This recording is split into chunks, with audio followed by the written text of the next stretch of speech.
Assalamualaikum warahmatullahi wabarakatuh. Perkenalkan, nama saya Sri Nurhayati dengan NIM 23015000041 dari kelas PJKRA angkatan 2020. Nah, di sini saya akan menjelaskan tentang konsep dasar perkembangan moral. Studi perkembangan moral. Studi perkembangan moral merupakan sebuah proses kajian yang membahas persoalan bagaimana dan memulai proses manusia belajar atau mengembangkan moral dan etika. Perspektif model teori. 1. Model teori internalisasi terbagi dua, yaitu teori psikoanalitik dan 2. Teori pembelajaran sosial. Kedua, model teori konstruktivis. Perkembangan moral. Penganut teori belajar sosial berpendapat bahwa moralitas dipelajari melalui proses sosialisasi. Perkembangan moral diartikan sebagai suatu proses dan melalui proses itu seseorang mengadopsi nilai-nilai dan perilaku yang diterima oleh masyarakat. Pendidikan moral dengan penerapan operan konditioning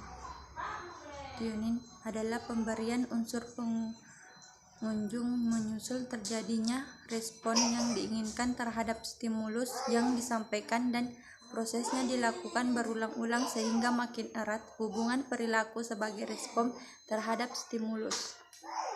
Perkembangan moral kognitif.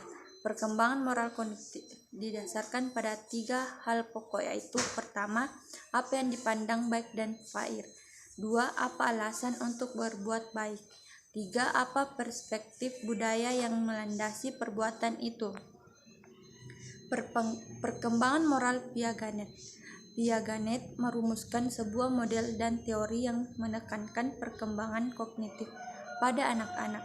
Piaget mengidentifikasi 2 kategori besar perkembangan moral, yaitu 1. Tahap heteronomi moralitas dari aturan memaksa. 2. Tahap anatomi moralitas dari aturan rasional. Perkembangan moral Kochber mengembangkan teori tahapan moral dari Piaget mengikuti 6 urutan tahapan yang diorganisasi sebagai berikut. 1. Tahap pra-konvensional, 2. Tahap konvensional, dan 3. Pasca konvensional. Aplikasi penalaran moral dalam olahraga. 1. Kesadaran untuk bermain sportif. 2. Mengetahui, menilai, dan berbuat. 3. Implikasi dalam praktik. Kesadaran untuk bermain positif. Proses berpikir tidak berlangsung secara otomatis, dan prosesnya memerlukan disiplin, waktu, pengetahuan tentang kepercayaan, dan pendekatan ilmu. Proses berpikir mengenai sebuah isu menyangkut keputusan moral tidak gampang dan dapat mengalami konflik. Mengetahui, menilai, dan berbuat. Kualitas pengetahuan moral, perasaan moral, dan tindakan moral sangat penting untuk mengembangkan watak yang baik.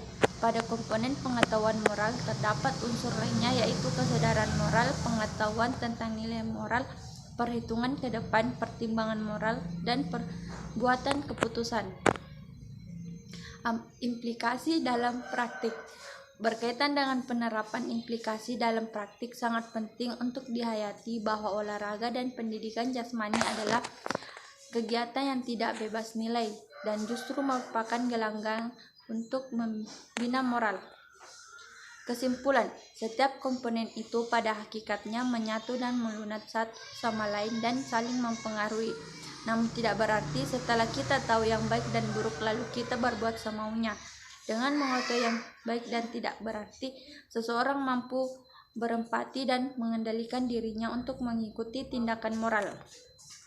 Mungkin sekian dan terima kasih dari saya. Wassalamualaikum warahmatullahi wabarakatuh.